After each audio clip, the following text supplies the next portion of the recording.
Hello out there. Welcome. And guests, can I get a thumbs up? Okay. Hello, everyone. Thank you for joining us.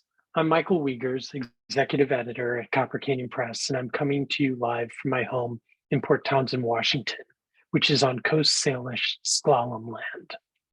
Tonight is a vital fundraiser for Copper Canyon Press, and so I want to start by acknowledging that we are indebted to our hardworking board of directors, whom I know are out there joining us tonight. And on behalf of the press, as well as myself, I also want to express gratitude to our donors who make everything we do possible. This includes generous funders like the NEA, For Culture, Seattle's Office of Arts and Culture, CLMP, and Landon Foundation. To those of you who give to Copper Canyon Press, thank you. And if you're not already a donor, now is really a critical time. We have recently seen severe cutbacks from some of our traditional funders, and now is when we really need your help. We are turning to you, the individuals who have sustained us for over 50 years. You are the press's lifeblood. And as many of you already know, Copper Canyon Press is celebrating its 50th anniversary this year. Over those 5 decades, the press has been more than any single individual, more than any single poet or any one editor or reader. This publishing house has existed in the belief in a plurality of voices, guided by their many imaginations and many ways of engaging the world around us. Donors are a major part of that voice we are celebrating. The press is a community of family and a family of poets, staff, board members, and donors, each essential to the success of our last 50 years. If you are a past donor, I hope you share in a deep sense of gratification and accomplishment for all the books we have published, especially here upon our 50th anniversary. You have shown that you believe in the shared vision of the role poetry can play in individual lives. When you become a donor to Copper Canyon, you are joining a community of visionaries committed to a world where poetry not only thrives, but helps shape what humanity might be. That community is made physical in the books we publish. So before our guests read and we have a conversation, I want to go over a few quick logistics to make sure we're all comfortable in this shared virtual space. If it would help you to see closed captioning, you can enable captions at the bottom of your Zoom screen. We will be live streaming this reading simultaneously to Facebook, and the event will be recorded and shared on our website. You can send a note of encouragement to tonight's readers or just say hello by clicking on the chat icon down at the bottom of your screen. Please go ahead and try to do that right now. I also want to invite you at any time during the evening to drop a note into the chat, perhaps when a line or phrase or image from a poem really finds its place with you. You can let us know. At the end of the evening, I'll hope to share some of your comments with the rest of tonight's audience. I want to also take a moment to thank our team running tech and logistics tonight. We've all become very accustomed to online events like these and may not realize that there are lots of people behind the scenes making everything work. I want to express my personal gratitude to my colleagues for all their care and good hard work. So as I've already mentioned, our donors have always been a part of Copper Canyon Press and have made our books possible. It's very simple. All the work we've done over 50 years has also been the work of our community, a majority of which are donors. So let's get on with tonight's program. When considering the many intellects and imaginations that have shaped the press over the years, we launched our anniversary celebrations with the publication of A House Called Tomorrow, a historical anthology that called upon 50 years of stories from the press's ever-expanding community of writers, readers, and the group of former staff, board, and interns who helped define the press. In my role as an editor these past 30 years, I've made plenty of choices and editorial decisions about what and whom to publish. But when I considered editing this collection, I felt that it was really important to look beyond my own choices and considerations and to honor all those many contributors who imagine and make what the poet Hayden Carruth referred to as the voice that is great within us. So when I started editing A House Called Tomorrow, I was determined to ask our community to tell me about the poems that captured their imaginations and intellects, that gave them the right words in the right order at the right time over the past 50 years. The response was a bit humbling, and the result was an incredible gift given across 50 years. Personal stories came pouring in. Favorite poems emerged unexpectedly, and I was continually surprised by the collective work we've all done together. Poetry that I edited 20 and 30 years ago became new again through the eyes and intellects of other readers as they reflected back to me their experiences.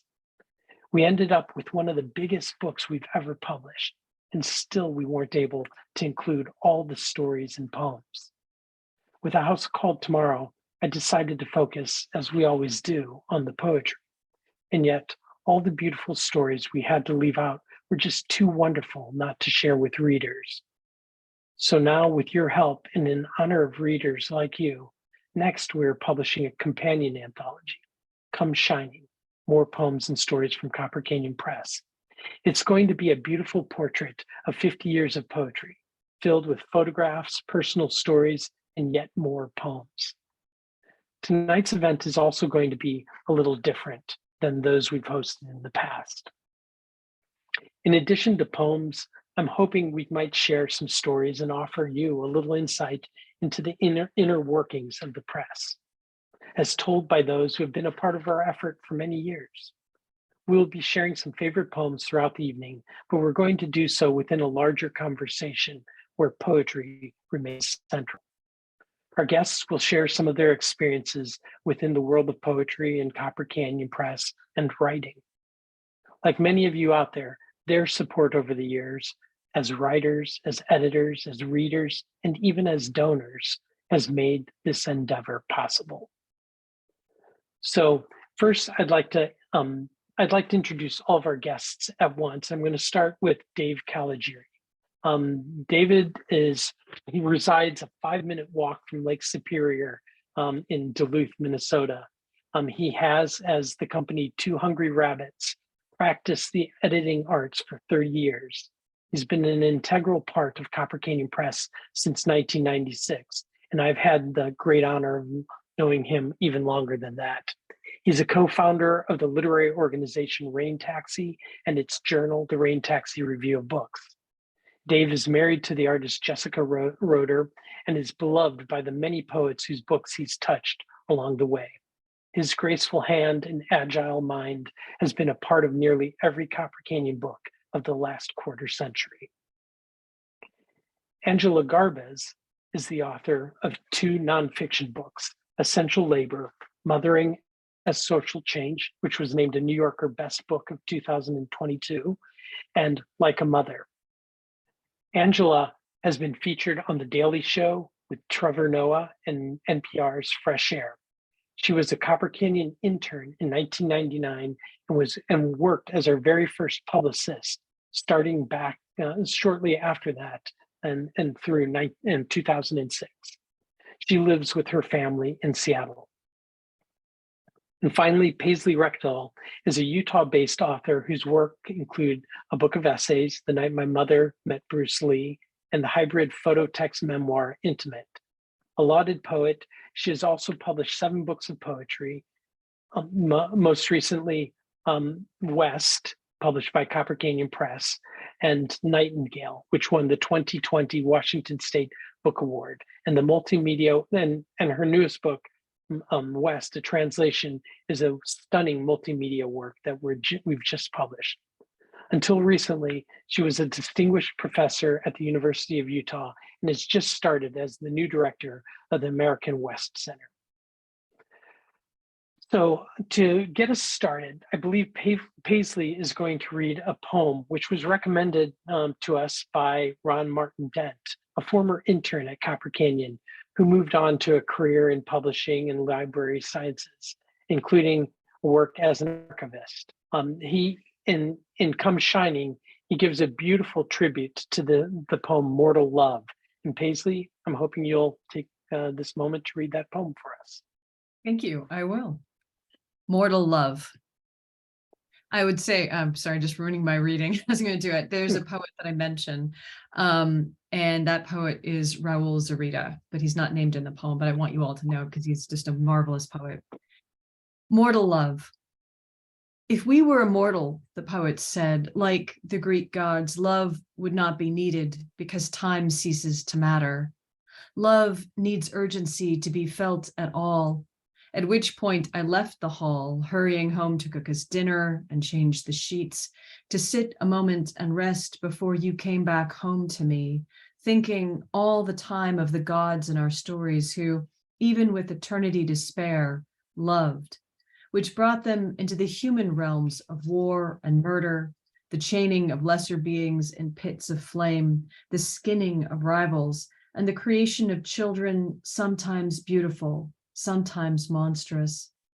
The need for the shapes and skins of animals to disguise their desires, meaning the gods knew guilt too, and shame and jealousy. They knew, as we tell ourselves, about all the human emotions in which love is rooted, self-love and love for spouses, daughters, sons, other people's wives, the love for ex-lovers too, those secret old needs flamed out, but the ashes nursed out of respect for the failure. The gods loved because we wanted them to be like us. No, it is not an excess of time that would keep them from feeling it. Love embroiders time, moving in and out of what we imagine of it or what, if we were gods, we could finally know. For them, death is the thing that is expendable. Eternity means only that suffering can be withstood because it may be forgotten, because we are the ones who must exist in the quick sharpening and dulling of whatever wounds assert us as human. If we are different from the gods, it is because we are more afraid, our sweet, dim, ordinary pleasures necessary to assuage what can't be forgotten, an instinct where theirs is an indulgence. And so our love is deeper, more frightening, more terrible than theirs. The gods loved, but they loved only as like us as they could. They could never match it. They would never match it.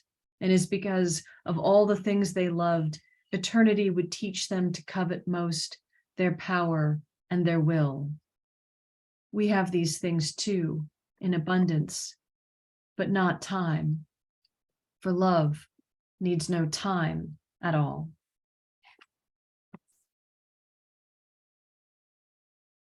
Thanks, Paisley. That was beautiful. As I mentioned, this was a poem that was recommended by a former intern who helped actually with many years ago with the production of your book and some of the editorial work. And his commentary, which is featured in this new anthology, Come Shining, it's really beautiful. And he talks about his own falling in and out of love and doing so, under, the recognition of mortality. And the book is just really, filled with lots of stories like his and reflections from individual readers. And I'm going to ask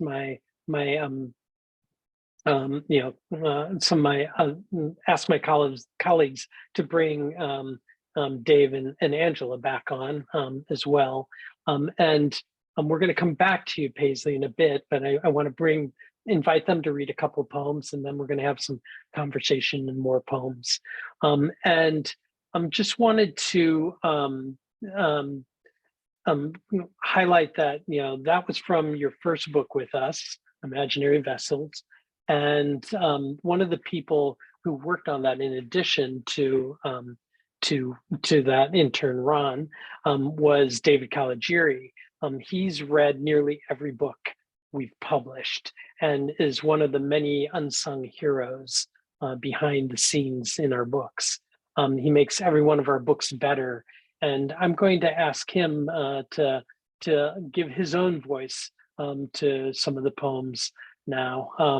And Dave, as I've already mentioned, you've edited many books for us, and including A House Called Tomorrow. And for that book, you chose a copy, and you chose a couple of poems for us, including one by Heather McHugh, Not to Be Dwelled On.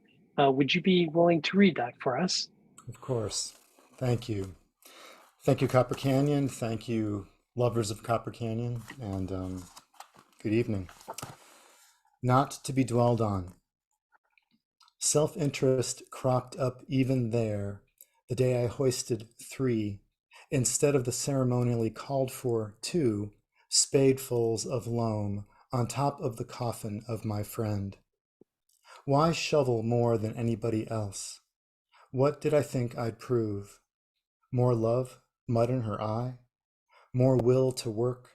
Her father what, a shirker? Christ, what wouldn't anybody give to get that gesture back? She cannot die again, and I do nothing but relive.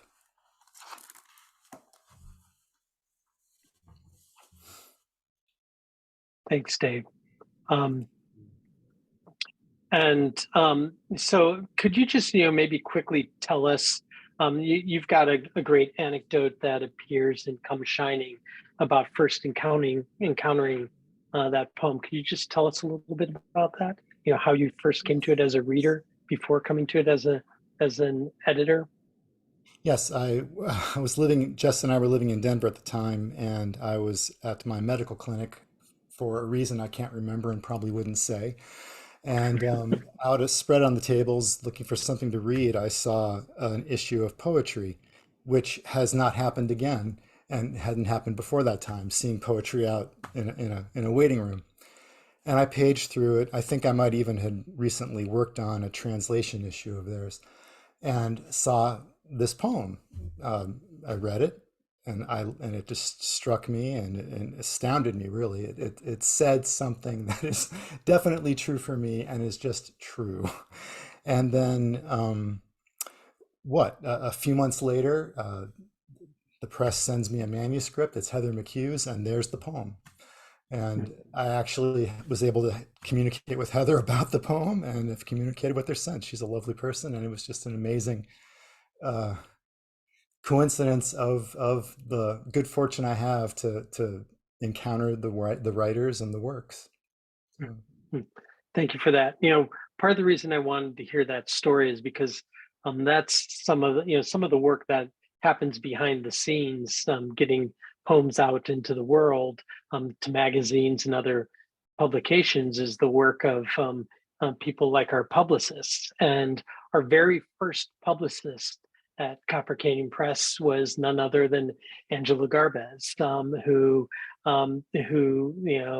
we're all a big fan of hers as a writer now, no longer a Copper Canyon publicist. And she's written some fantastic books that I mentioned in her bio, and is currently working on a book about aging in the body. And with that in mind, a few weeks ago, she sent me a screenshot from a hotel room where I think you were on a tour or something, right, Angela, of a poem by Elena Clidiak Davis. And I'm hoping you might read that poem and then tell us a little bit about why you love it. Sure. Thank you, Michael. Yeah, when I started, I was first an intern in 1999, and I was like a literal child when I first came to Copper Canyon. And now I'm a grown-ass lady. So, so to the poem, of course, this is Decline. Both down and no. The mal de mer of facing what's clear-cut.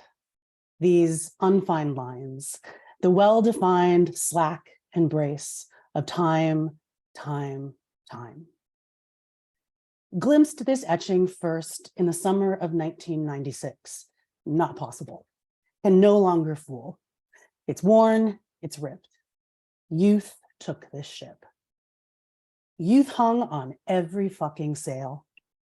Once sought south, sought light, sought so low to quicken and to slow.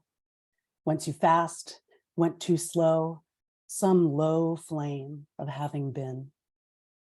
So many spots of sun, of sex, and yet wasn't, didn't exist on none of those days. Now fading and waving, no, no, no. Goes on too long, too short, overspent and overwrought. So many, and you want them back? Such plain panic, such much suffering stilled, and still it returns. That it is over, over, over. Had my days and cannot name them. In the new nausea of nostalgia, will have come to this exact moment of is.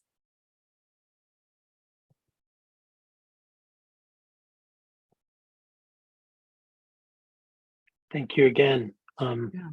Wonderful. Could you maybe tell us a little bit, what drew you to that poem, and where in the process of your thinking about your book, how that's played? Yeah. So I kind of call it I heard someone else call it the grocery shopping phase of research. I'm a nonfiction writer, so I just want to research everything and collect all this information, and it's a really fun part of the process. But yeah, I'm working on a book about female middle age, and my previous two books, one is about pregnancy, one is about domestic labor and caregiving. And I think of them as books that reframe these things that are often sort of denigrated or treated as like some sort of bad condition when really they're just natural processes and essential parts of life. And the same is true for female middle age, which is it tends to be defined by the end of fertility and a sort of like vanishing or invisibility. And what I found, and I'm really just at the beginning of my middle age journey, what I found actually is like a great freedom in this invisibility, and also rather than being infertile, I feel like in so many areas of my life, there's like a deep fecundity and just so many transformations. And so what I love about this poem is it is a powerful reframe on middle age that takes into account, like the vanity that we all have and the dread that we sort of have around that. But then also, I love that line, and you want them back? Like, no, like I'm here, and I appreciate everything that got me here, and I'm trying to figure out what I need to go ahead. And yes, Grace, middle-aged Asian women are especially invisible, but not tonight. Copies of that, please. Just right now. Well, thank you for that. I'm just Yeah. struck also. I think before I was saying that, well, Copper Canyon is now entering its middle age, and there's a degree of fecundity that we're entering, I believe, and also the idea of you want them back, those years that came before, and I just like to consider how as we're looking back across our 50 years, we do look back at with fond memories of some of the people who preceded us, the different poets, and I hope to get to that in a second. Again, I want to remind everyone out there that this is a fundraiser for the press, and we're relying on you, our donors, who share our vision and supplement our to share our vision to help us supplement our resources and make these books a reality. So I'm going to ask again, if you've not already done so, to consider making a donation to the press, and you can do so by scanning that QR code on the screen, unless you're watching with your phone already, and just thank you in advance. And I'll also say that there are a lot of stories that we're going to try and cover here tonight, or a few at least, and we'd like to say that If you give at the $300 level, we'll invite you to suggest one of your favorite poems along with your personal commentary, which will feature in our 50th anniversary website and blog.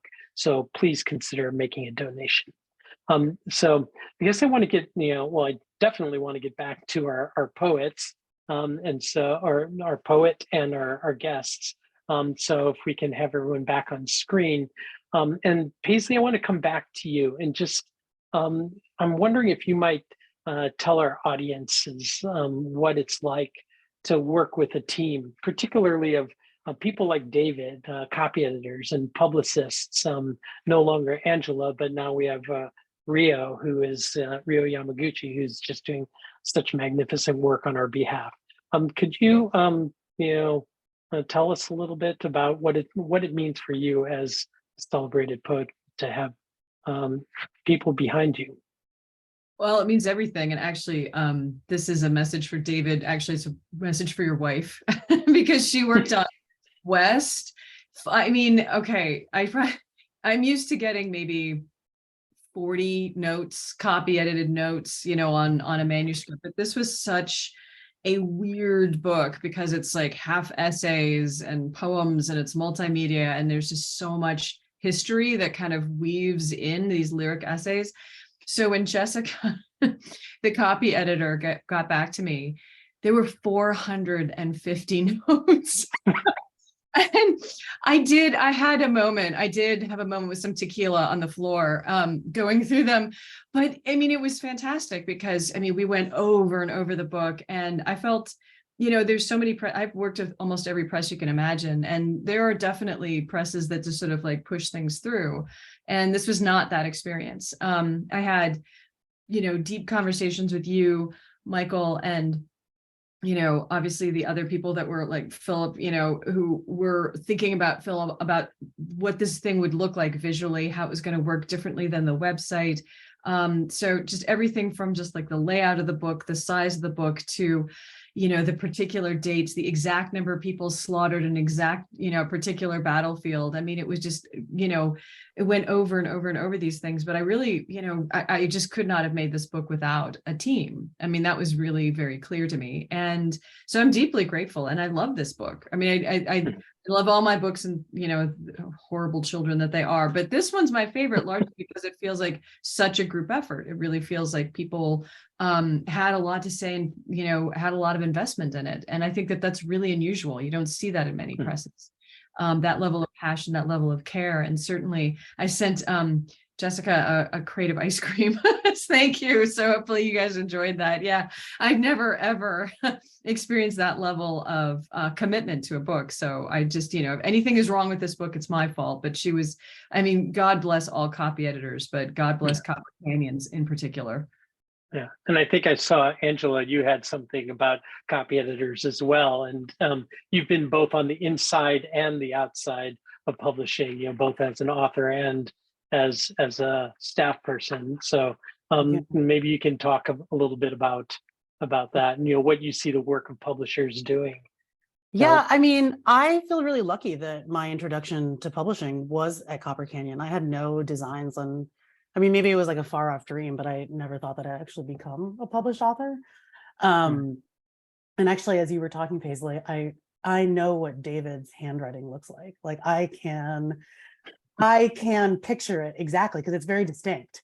And I've looked at, as an intern and as a publicist, like to have seen those manuscripts and that they were done by hand, I know that hair that you're talking about. And that's rare. I also now get copy editing notes through like Adobe PDF. It's not by hand. I don't know how you guys are doing it, but yeah, I think that I'm published. I'm grateful to my publisher, obviously, but I'm published by a big 5 publisher, and I've had multiple copy editors, and the experience varies widely. And I have advocated for a better copy edit the second time around. And I'm sure, like in my brain, just as I can recall instantly David Caligiuri's handwriting, even though it's probably been 17 years since I've seen it, that sets a standard. And I think it's important, to know also as an author, to be grateful for the editing process, because I've seen editing happen with great care, on a line by line level, but just to know what's involved, like to know that there's staff people behind it, and like to always have a sort of reverence and a respect for the process and a lot of gratitude. Yeah. I love what you just said about, kind of setting a standard, that when you're younger, that you still recall. And Paisley, I heard you talk about, I think, a CD Wright reading as being one of the best that you had ever heard when you were younger. And I'm wondering if you might want to comment on that a little bit, because her poem actually, gives title to the new anthology, Come Shining. Yeah, in fact, I'm going to read from that Deep Step Come Shining later on in this program. But I remember clearly, there are a few readings in my life that I remember vividly, but that one was probably the best. It was at Bread Loaf, and it was ages ago. It was like 1996 or 97. So I was, I was basically a vial of sperm. I was so young. That's what but anyway, I'm sure that just was good. The money's going to be pouring in now. But I went in, and everyone was riveted. It was just the most riveting performance, and it was one of the few times that all of us, they were actually recording, and they would put it on tapes, and they would sell these tapes to the people who had gone to the conference, and all of us rushed to buy this tape to listen to it on our journeys back home. She's one of the reasons I wanted to come to Copper Canyon. This sort of magnitude of her voice, her vision, the strangeness of her mind, that was so fantastic in all of the best possible ways. The ways in which she could inhabit, no, I shouldn't say inhabit, the way she could approximate all of these different kinds of speech and dialects and bring them into sort of a kind of concert. I mean, I've never seen anything like that. And she's been sort of an instrumental sort of genius kind of floating out there still. And yeah, I mean, she's definitely one of the Genie Loki of, I think, so many poets' lives. And so she's one of the reasons people want to come to Copper Canyon and certainly know about Copper Canyon as a press. I'll just say that we're in the initial stages of pulling together her complete works. So again, I'm hoping our donors will help us see that to completion. It's going to be an extraordinary book. But I'm wondering, what it's like as a younger poet to come to a press, and publish alongside your influences. Is that intimidating? Is that emboldening? And how did you feel when you came to a press among your teachers? Well, I mean, it is intimidating because all you can think about is, I'm not worthy. There's why am I with you? But you can't help but feel a part of a kind of a kinship in a way. I mean, you start to feel like, well, these are my teachers, whether I took a class from them or not. I learned from them on the page. I learned from them out in the world. And you feel like a pilot fish on this great shark of literature going through. And I really do enjoy that in some ways. I enjoyed that as a young poet. And it also made me feel like a career was possible, because I think when you're just starting out, you're so focused on getting a book published. You just don't think you're going to ever have another one. And then another one comes and you just have to struggle to get that one published too. So poets look for homes, and it's impossible to find those, I should say. And, a lot of people are always jumping ship and having these things. And so when you find a place where you trust the aesthetic, you trust the magnitude of the vision, and you trust the people who are at the helm, that's gold. And it's something that every poet searches for. And you can sort of trust that because you're there looking at the poets that you most admire, and you're thinking, well, they trust their work to this press. And that's good enough for me, for sure. Yeah, I think that, there's always the assumption that, writers are, solitudinously in their garrets, and it's really, this there's this dependence upon a larger community, and it goes for editors as well. I first met Dave before I ever came to Copper Canyon, and he walked into my office at our colleague press, Coffee House Press, asking if he could read manuscripts, and I don't know if I still remember that day, Dave, and then you and Jess and I went out to lunch at some cheap diner, I think, and they've become friends ever since. And he's become my teacher as an editor over the years. And one of the earlier books that you worked on, Dave, I think was a Joe Stroud book. Yes. And I'm hoping that maybe you can tell us a little bit about working on Joe's work and read us a poem. Sure. Well, it was an early book, and that for me, in my experience as a freelance copy editor, proofreader, and incidentally, before I'm humbled by everybody's thoughts. Thank you so much. Mike, when he asked me to come on as a freelancer for the press, he really changed my life, and the relationships with the poets have also changed my life. I think before going into the poem, particularly CD and William Merwin helped me see the work that I do very differently and very much more valuably. And I could go into that some other time and talk about my own peculiar perceptions of this sometimes peculiar work. But with Joe's poem, it's titled Ezra Under the Constellation of the Dragon, Ezra being Ezra Pound.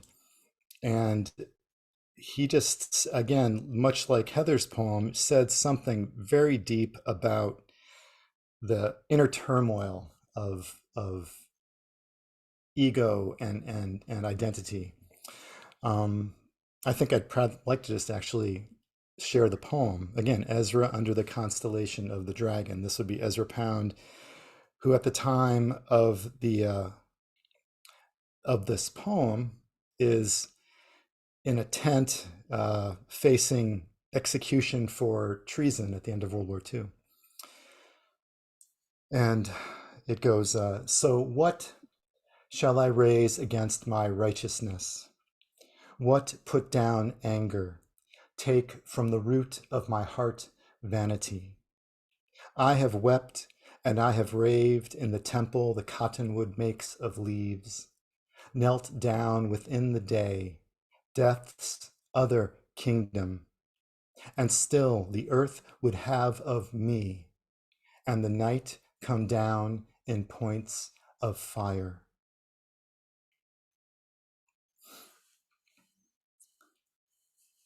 And I'd love to see other faces at this point. Yeah, slow to react there. I know, you'll see my face going, whoa. Yeah, no, that was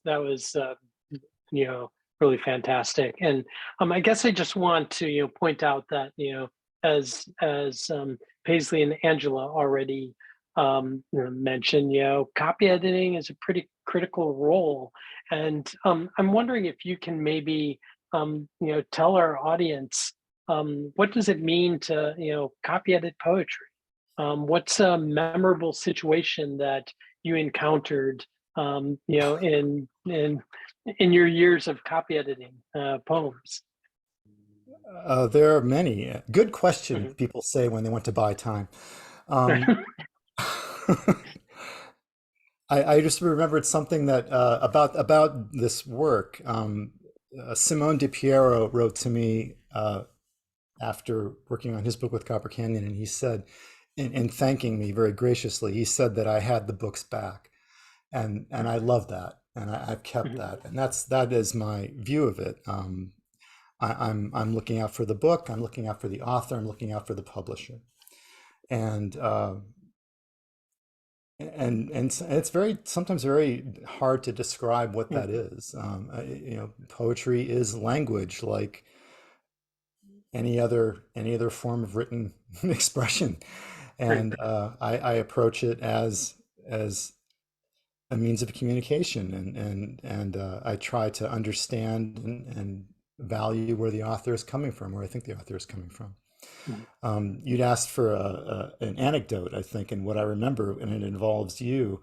A lot of the work for me, and especially early on, would be asking questions that, in that vanity, the questions I felt would make me look like a blithering idiot, but I was honor bound to ask them.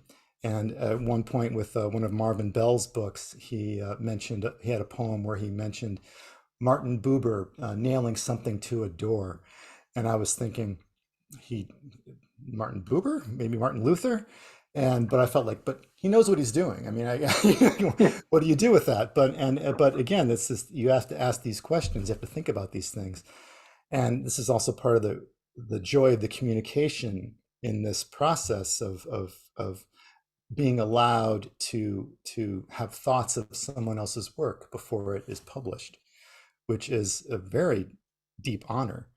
And so I asked the question, excuse me, Marvin, written down on paper in that very peculiar handwriting that I can barely read myself. Thank you, Angela, for saying so.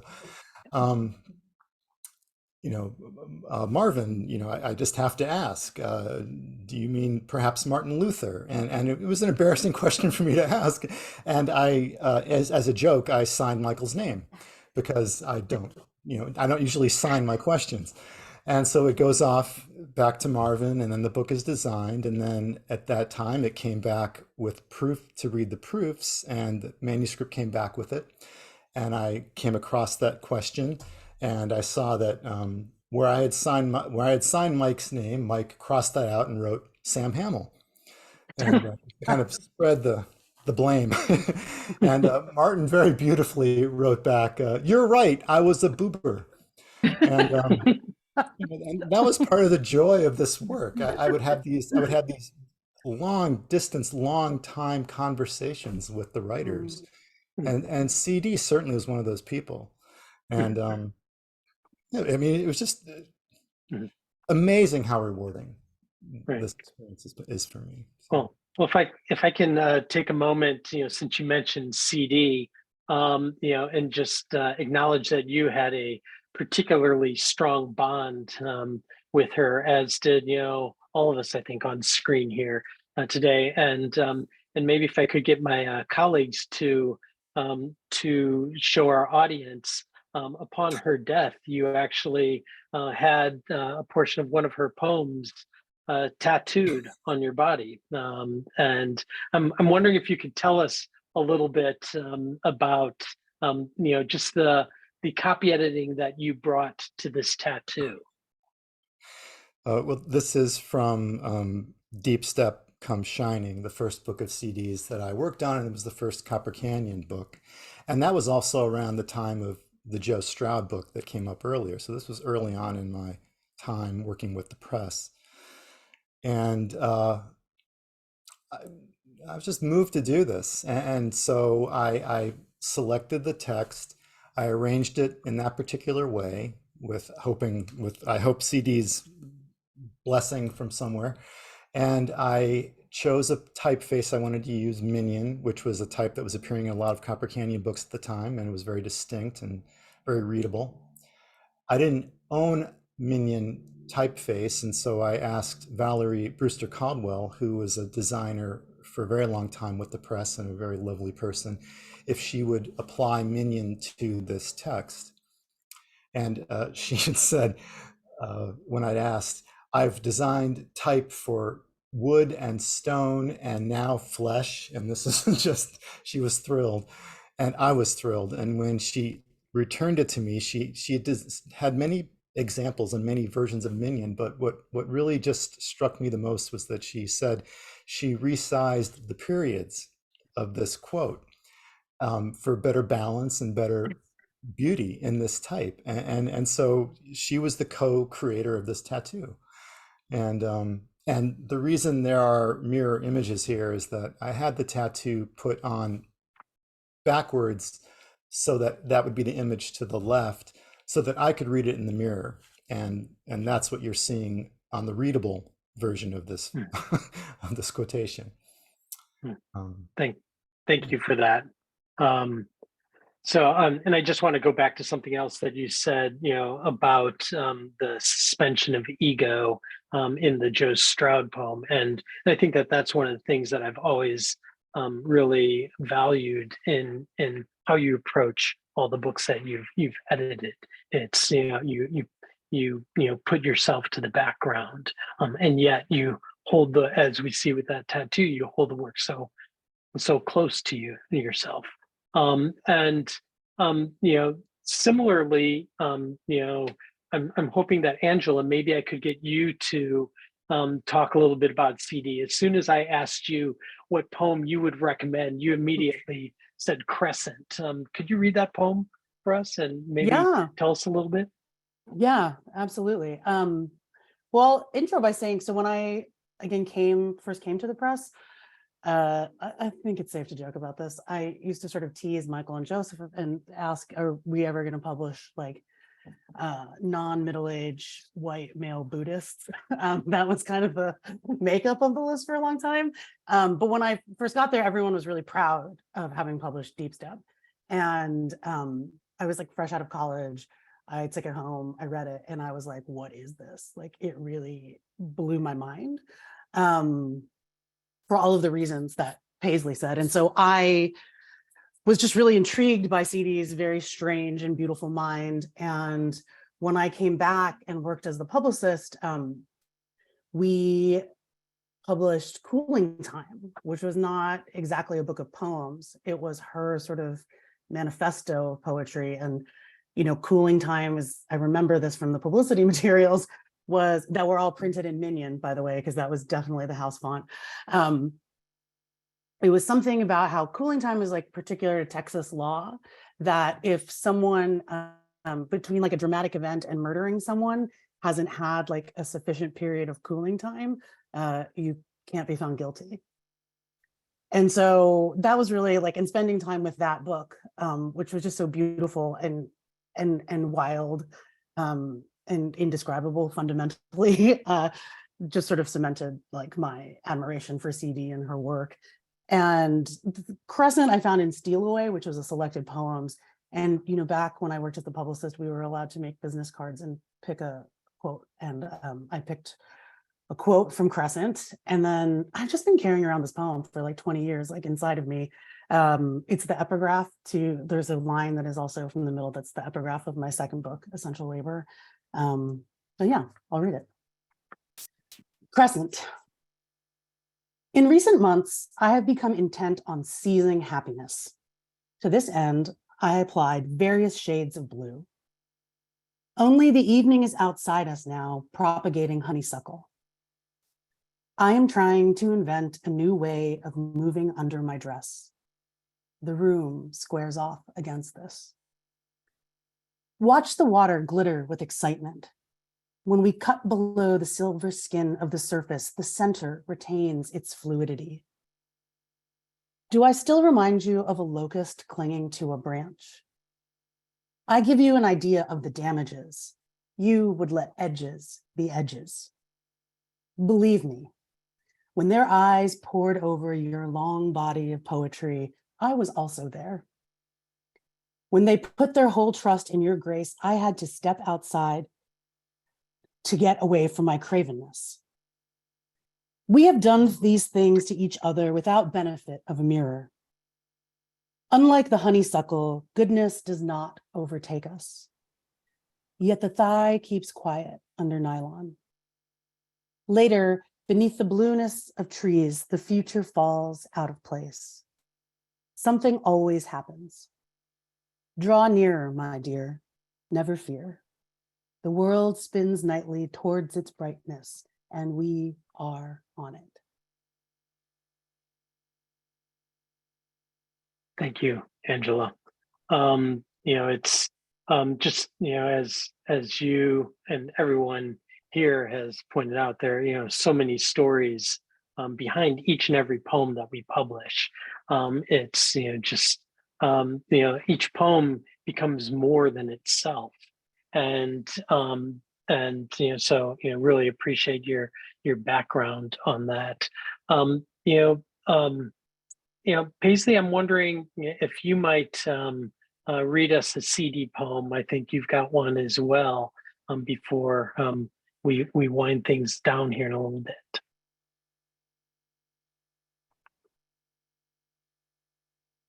And you're muted. I'm muted, yeah.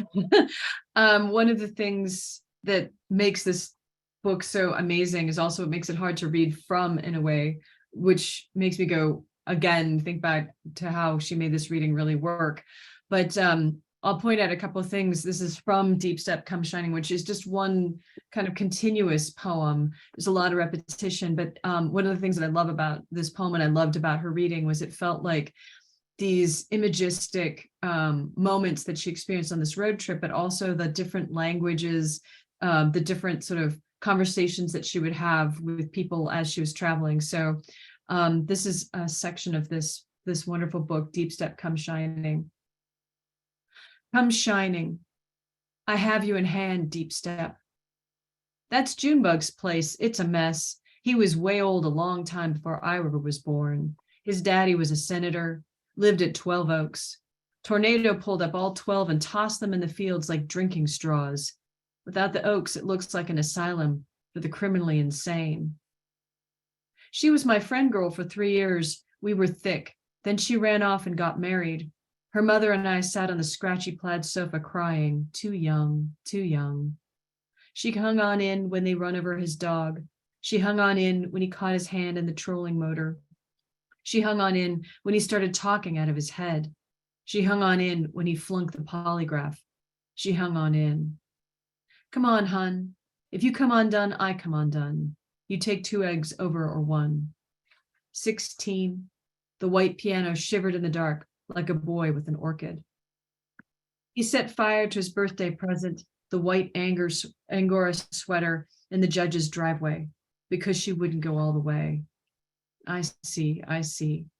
The veils of Deep Step, they are very prominent. Bright light flooded in horizontally from the left. It fell obliquely on her body, which subtly responded to the interruption. If Louise is God, can her evanescence be fixed? The amount of sunlight striking each one of her pearls. Don't disabuse her, the grass whatever aura of originality, with her pearls and her amphetamines. So it's just a mild, little tiny slice, unfortunately. Thank you. That's incredibly meaningful book to me personally. It was the first book I ever acquired at the press, and her work has just stayed with me personally for years. And she's she's been an influence to all of us over many years. I just want to come back for a final set of questions here, and maybe one last poem from you, Paisley. But before we end, again, I'd like to ask everyone who's watching today and listening to consider making a donation to the press if you've not already done so. We would not have our 50-year legacy without readers and donors like all of you. If you're a past donor, I hope you'll share in our proud legacy. We invite each of you to help us continue our mission of bringing extraordinary poetry, poets like C.D. Wright and Paisley Rekdal and Joe Stroud and Heather McHugh and all the poems that you've heard tonight, Elena Klidiak Davis, to readers in the coming years. So you can use the QR code that's on your screen right now and in front of you, or click on the link provided in our chat. And we thank you in advance for your generous support. So I'm going to just swing back to our guests, and I'm going to again foreground you, Dave, a little bit. Another tattoo that I know that you have, but we're not going to show everyone, is a quote by Hayden Carruth that says, "Let justice be primary when we sing, my dear." And that's from a poem earlier on in the press's history. And I'm wondering if I might have each of you just comment on what do you, I'm particularly thinking about C.D. Wright, who wrote so beautifully about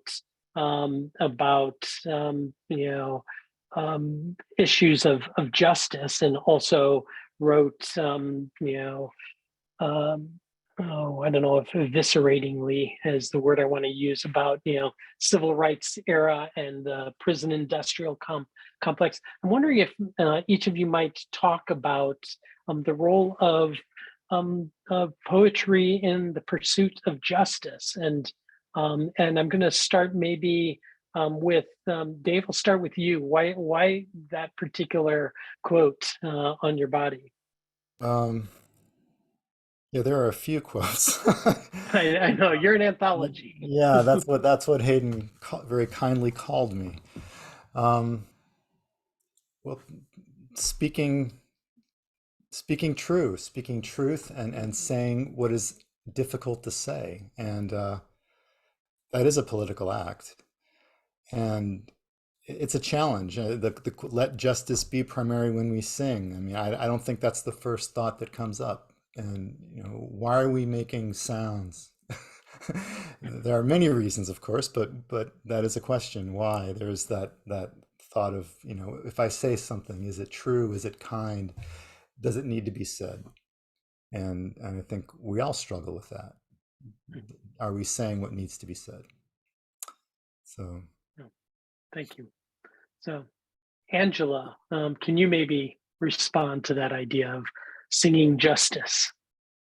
Yeah, I mean, as like a woman of color and the daughter of immigrants, like I've just never had the luxury of not thinking about everything in my life being political, right? Like we like to think that things are not political, but everything is based in context.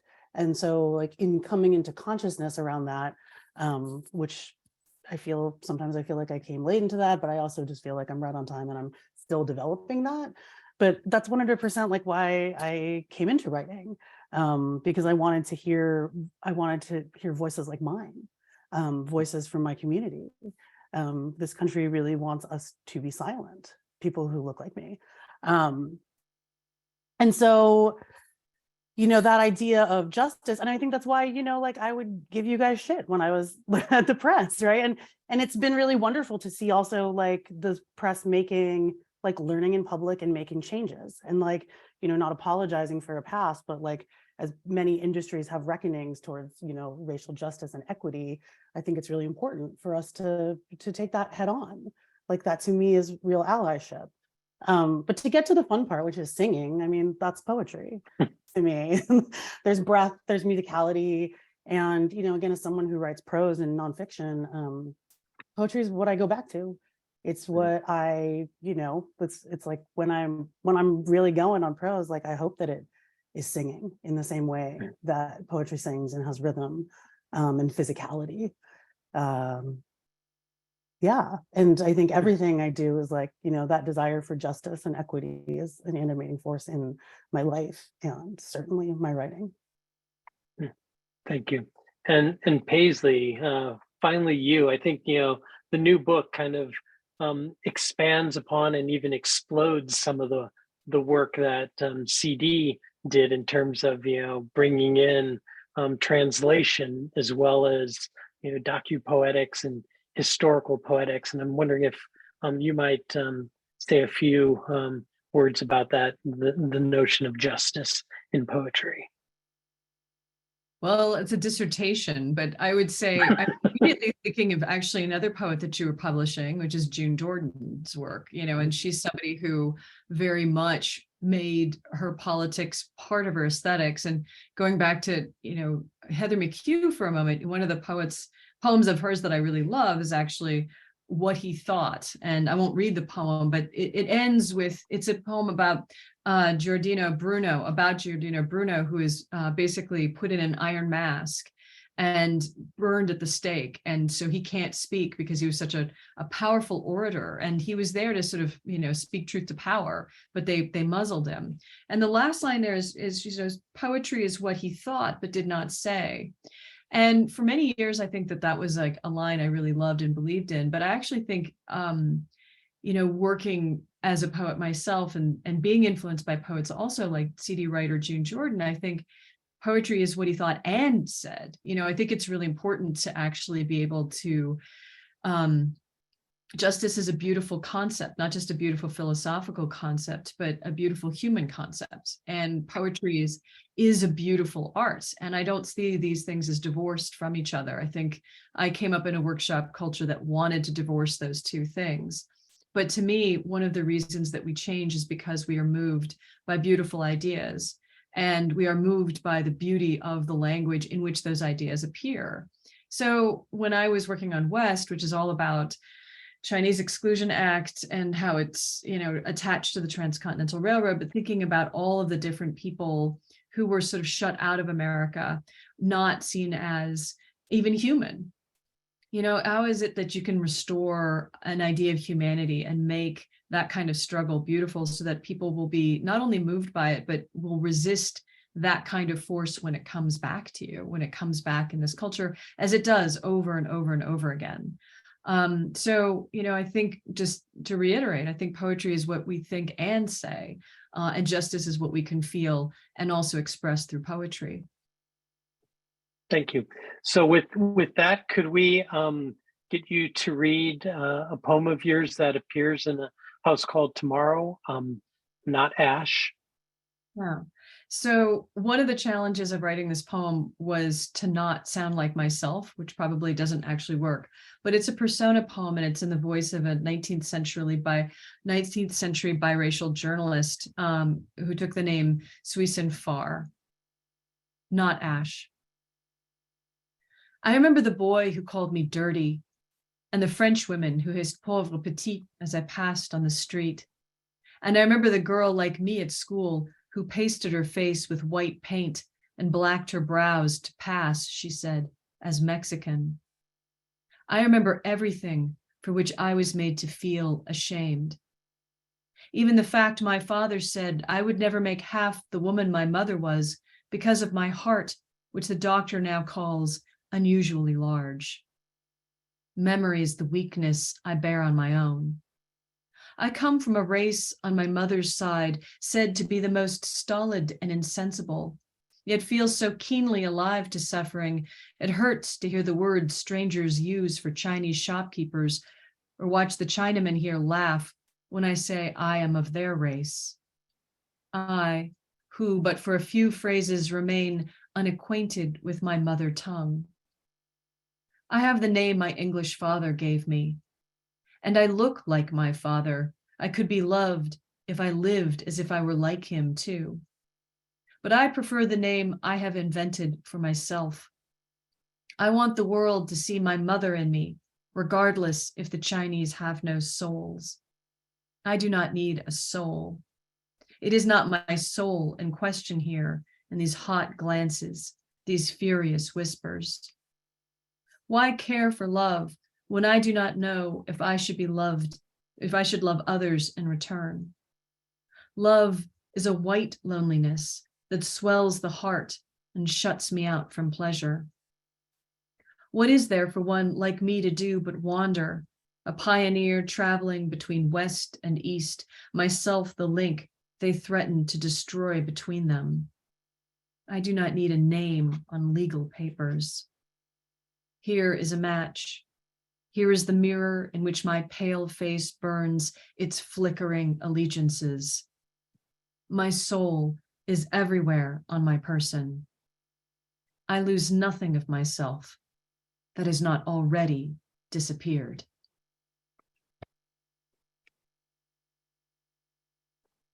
Thank you. And if I could just invite David and Angela back, thanks to both of you for joining us, going back into history and making it current, just as Paisley did, as well as what the press has done for 50 years.